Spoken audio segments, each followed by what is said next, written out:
जब कोई सांसारिक लड़की विदा होती है वो भी बहुत रोती है, चीखती है, भाई से लिपटकर, पिता से, माँ से लिपटकर। हाँ, और ये विदाई होती ही बड़ी दर्दनाक है। कई बार जब लड़की ससुराल जाती है तो ससुराल वाले देखने आते हैं लड़की क्या लेकर आई, क्या मिला दहेज में, क्या लेकर आई। ये दुनिया भी कैसी है, क्यों? लड़की जब आई तो जमाने ने ये तो देखा कि लड़की क्या लेकर आई, पर किसी की दृष्टि वहां नहीं पहुंची कि लड़की क्या छोड़कर आई। लड़की का त्याग कोई नहीं देखता। और लड़की ससुराल में जब बहू होती है ना, कोई गलती हो जाए तो ताने सुनने को मिलते हैं। रोटियां यदि गोल गोल नहीं आई तो सास ताने मारती है, तेरी माँ ने नहीं सिखाया रोटी बनाना। सब्जी में जरा सा नमक ज्यादा हो जाए तो ताने सुनने को मिलते हैं। अच्छा, मैं आपसे पूछता हूं, आपकी बेटी से यदि गोल गोल रोटी ना आए तो क्या आप उसे ताने मारेंगे? नहीं, बल्कि हाथ पकड़कर सिखाएंगे कि ऐसे नहीं, ऐसे।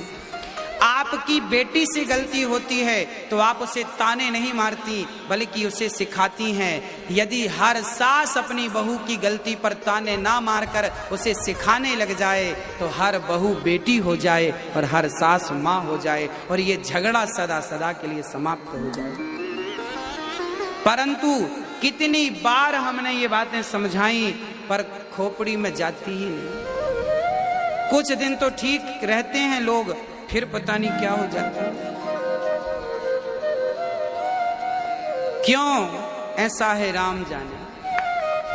हाँ, इसलिए मैं प्रार्थना करता हूं सास को मां का दर्जा दिया जाए, सास को मां कहा। एक सज्जन हमारे पास आए अभी कुछ दिन पहले और उन्होंने कहा, पता नहीं ये बात उन्होंने क्यों कही, उन्होंने कहा महाराज जी, बहू कभी बेटी नहीं बन सकती और सास कभी मां नहीं बन सकती, ऐसा उन्होंने कहा। अब ये तो आप लोग ही बतला सकते हैं कि क्या बहू कभी बेटी नहीं बन सकती? क्या सास कभी मां नहीं बन सकती?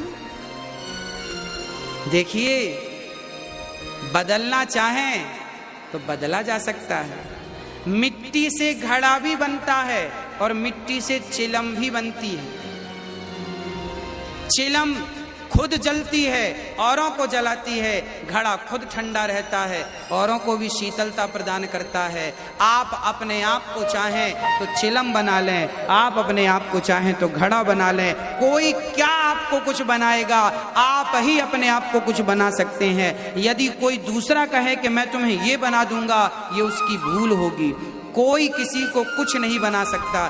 यदि किसी को कुछ बनाया जा सकता है, आप स्वयं अपने आप को कुछ बना सकते हैं। चाहे घड़ा बनाए, चाहे चिलम बनाए।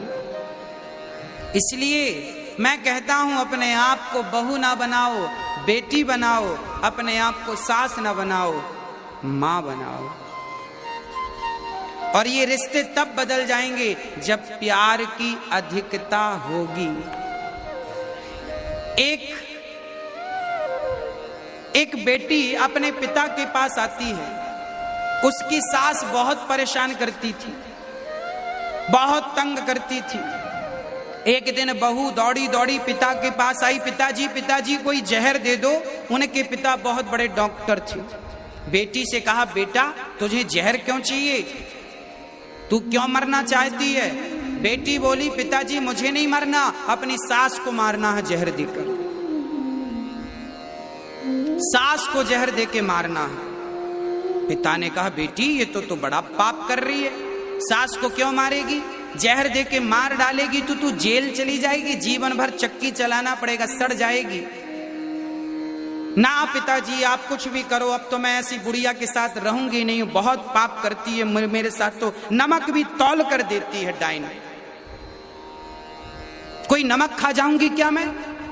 अब अपशब्द पे अपशब्द और गालियों पे गाली। जो बहू के अंदर गुस्सा था पिता के सामने सारा निकाल दिया।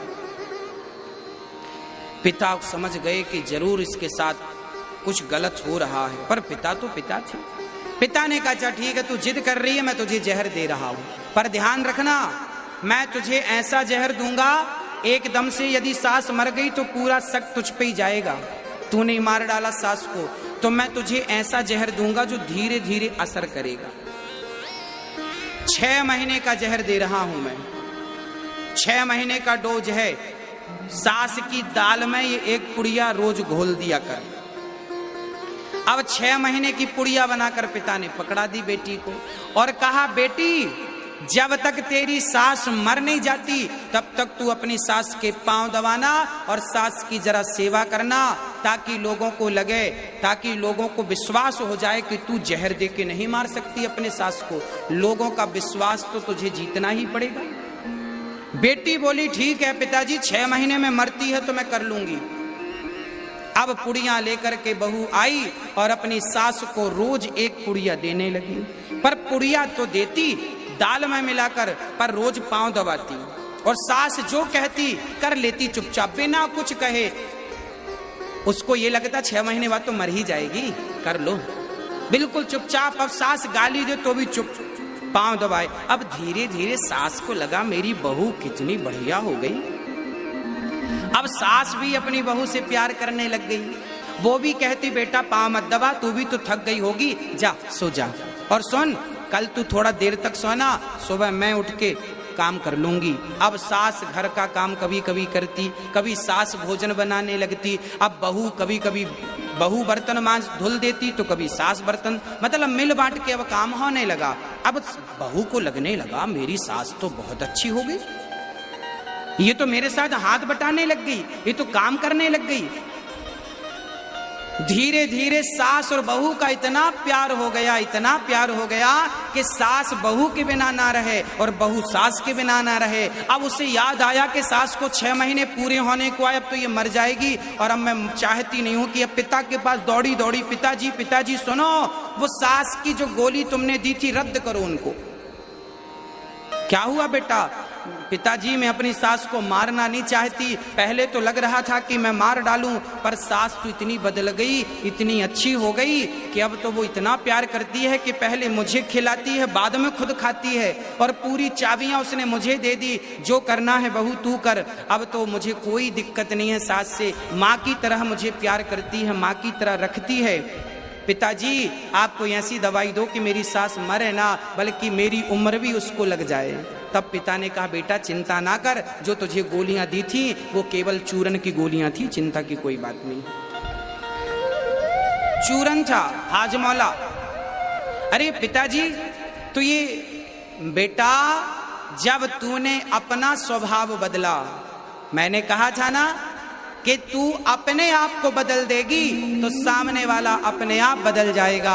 जमाने को आप तब बदल सकते हैं भक्तों जब आप अपने आप को बदल देंगे। अपने आप को बदलने की शक्ति यदि आपके भीतर है तो आपके भीतर जमाने को बदलने की भी शक्ति है, और यदि आपने अपने आप को नहीं बदला तो जमाने को बदलने का सोचिए मत। सास बुरी नहीं होती, बहू बुरी नहीं होती, केवल एक नजरिया बुरा होता है। इसलिए सास अपनी बहू से प्रेम और बहू अपनी सास से प्रेम करें। अपनी अपनी जिद छोड़ दें सब लोग, और कभी सास की बात मान ले बहू और कभी बहू की बात मान ले सास, तो फिर आपका घर घर थोड़ी रहेगा मेरी माँ, घर तो स्वर्ग बन जाएगा, घर स्वर्ग बन जाएगा। एक दूसरों के लिए जब हम जीते हैं, हम आपके लिए जिए, आप हमारे लिए जिए, फिर वो क्या होगा? वो स्वर्ग होगा। रिश्तों को निभाना, रिश्तों को बना लेना तो सरल बात है, निभा पाना थोड़ा कठिन है। कठिन काम ही करिए, हाँ सरल काम तो सब कर